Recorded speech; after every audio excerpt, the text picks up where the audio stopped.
Welcome back. In this segment, we will introduce the two-dimensional complex exponential signal. It's the extension of the one-dimensional complex exponential. It is, of course, nothing else than a cosine for its real part and a sine for its imaginary part. Complex exponentials are probably the most important signals in signal processing. Complex exponentials are very important signals in digital signal processing. Here we see a two-dimensional complex exponential at frequencies omega 1, omega 2.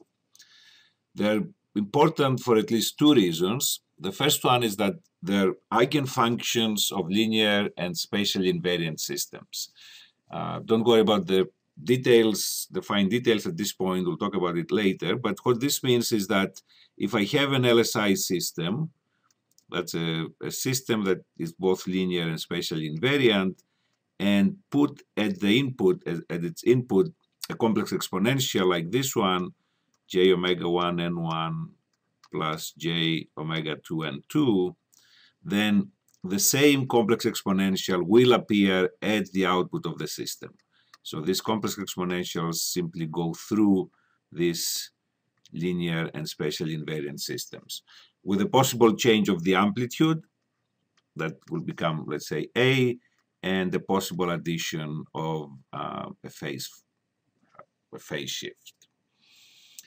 And the second important property is that these complex exponentials are the building blocks of any signal. As we'll see later, I can write any signal as a weighted sum of these complex exponentials.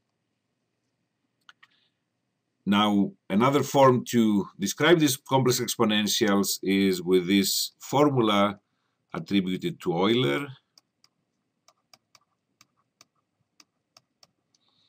So e to the j omega 1 n1, e to the j omega 2 n2 is the polar representation of this complex signal, and this is equal to cosine of the argument plus j sine of the argument, and that's the Cartesian representation of the complex function, the real part, and the imaginary part. It should be clear, looking at either the polar or the Cartesian representation, that the magnitude of this complex exponential, each one of them actually, is equal to 1. Right? From the Cartesian is cosine squared plus sine squared, and that's equal to 1. The first question we want to address here, the first property we want to examine is the periodicity of these complex exponentials with respect to the frequency, omega 1, omega 2. As it's straightforward to see here, these complex exponentials are periodic with respect to frequency, with period 2 pi in both directions, 2 pi in the omega 1 direction, 2 pi in the omega 2 direction. So if we simply write e to the j omega 1 plus 2 pi n1 e to the j omega 2 plus 2 pi n2, then this is clearly equal to, I just break it down to this one,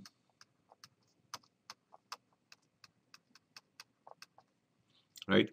And if I look at this guy here, it's a cosine plus sine, cosine 2 pi n1. n1 is an integer, so it's a cosine of an integer multiple of 2 pi, which is equal to 1, and the sine of integer multiple of 2 pi is 0, therefore this is equal to 1, and so is this, and this is equal to this. All right, so this is just the proof, if you wish, that indeed the two-dimensional complex exponential is periodic with respect to frequency, with period 2 pi in both directions. This same property, actually everything I just mentioned in this slide with respect to the two-dimensional complex exponential, holds true for the one-dimensional complex exponential, or the three-dimensional, or the multi-dimensional in general complex exponential. Let us look now at the periodicity of this two-dimensional complex exponential with respect to the spatial coordinates, n1 and n2. So the question is the complex exponential always periodic with respect to n1 and n2. So if it were periodic with periods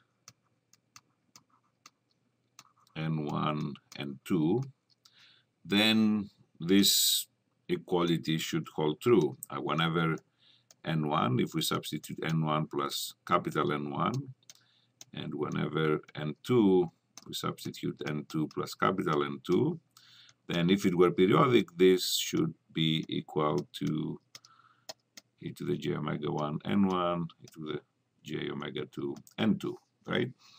So the question, in other words, is can I always find the capital N1, capital N2 so that this equality holds true? Well, let's see. If we just expand this or break it down to its components, I have this for the first exponential, e to the j omega 2 n2 times e to the j omega 2 capital N2, and this is equal to this.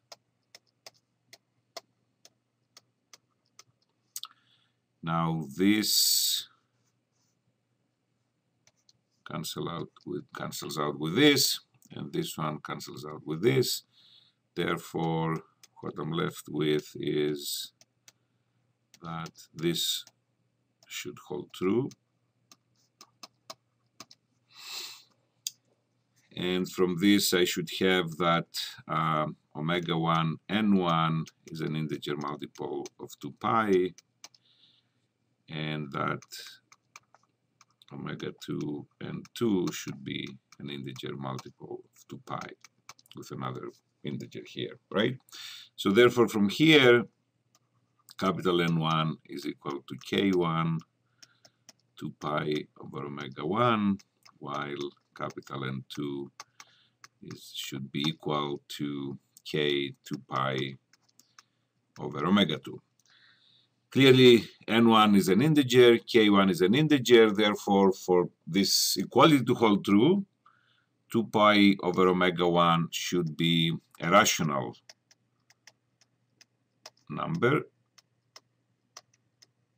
That is the ratio of two integers, p over q, right? And the same should hold true for this one, so this should also be a rational number, p over q, right? So this is what the analysis tells us, right? As long as 2 pi over omega 1 and 2 pi over omega 2 are rational numbers, then I can always find a capital N1 and a capital N2 so that the two-dimensional complex exponential is periodic with respect to N1 and 2, right? So that's what we should keep in mind. So just for a one-dimensional, or let's say a two-dimensional thing, if I have e to the j 3 n1 times e to the j 4 n2, then here is omega 1 is, right, from here omega 1 equals 3, omega 2 equals 4, and therefore 2 pi over omega 1 equals 2 pi over 3, therefore, which is not a rational number.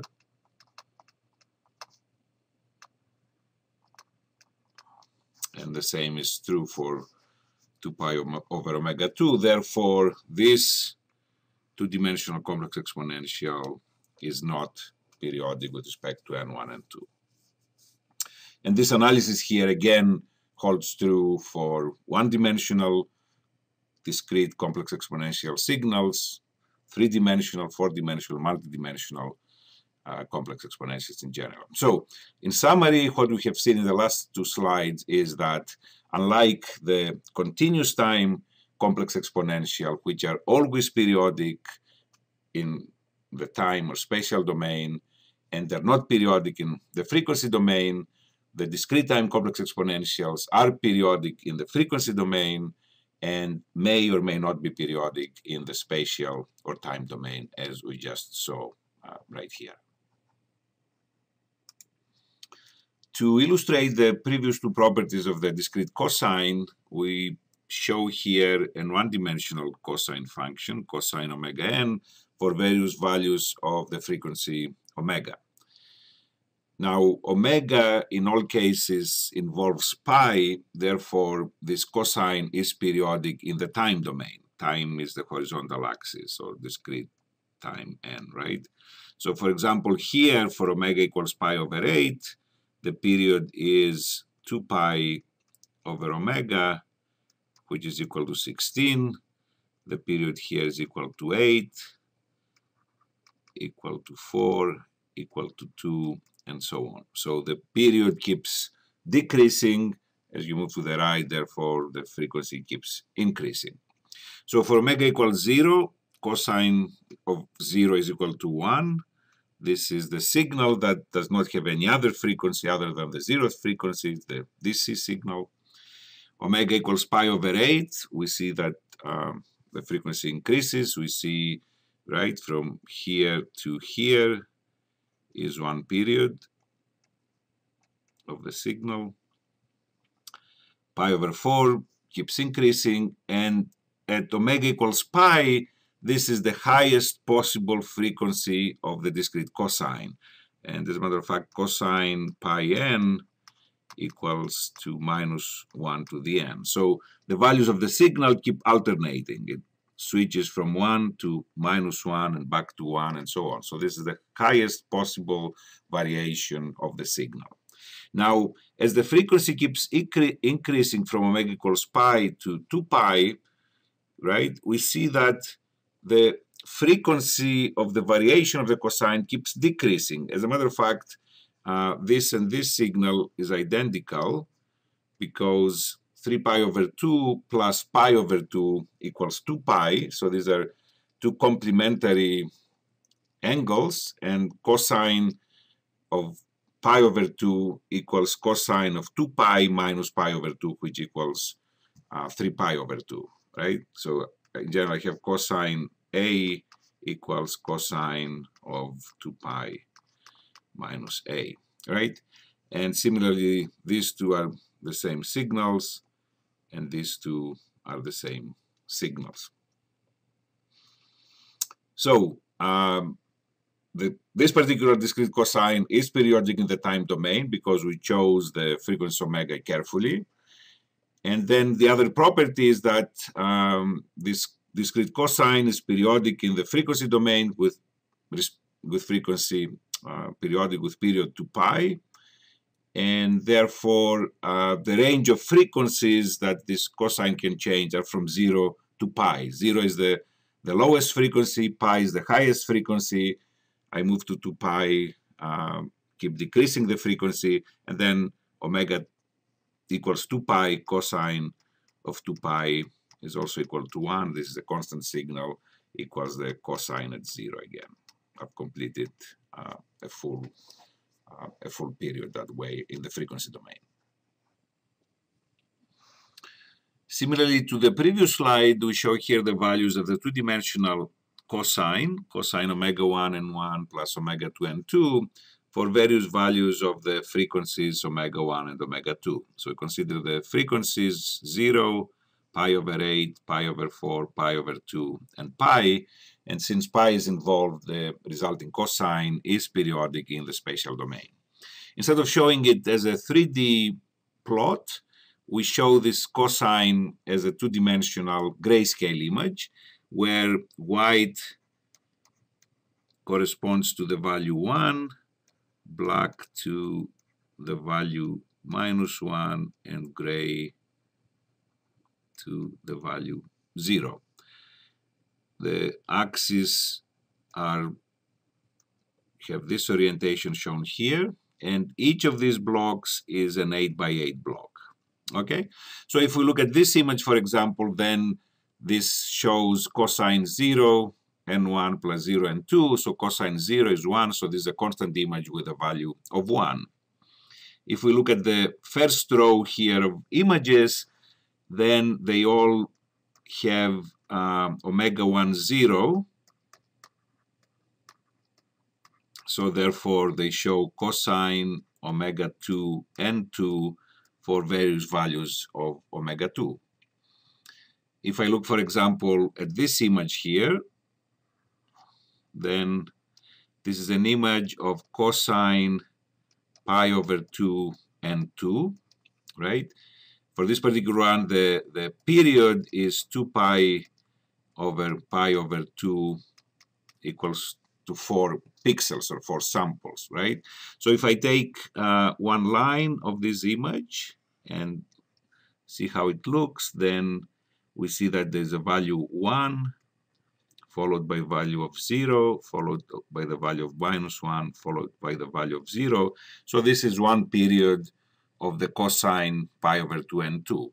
And since this cosine is independent of the value of n1, it means that for all n1s, the same value of this cosine will be true. Therefore, you see these vertical stripes, right? They're 1 pixel wide, so all these values, for example, here are equal to 1.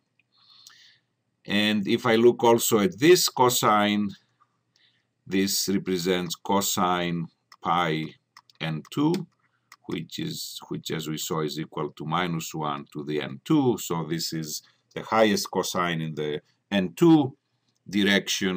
I have 1 and -1 alternate. And if I finally look at this cosine here, this is cosine pi n1 plus pi n2, and you can easily verify that this is equal to -1 to the n1 -1 to the n2. So clearly the pixels alternate between -1 and 1, and this is the highest two-dimensional cosine that we can have.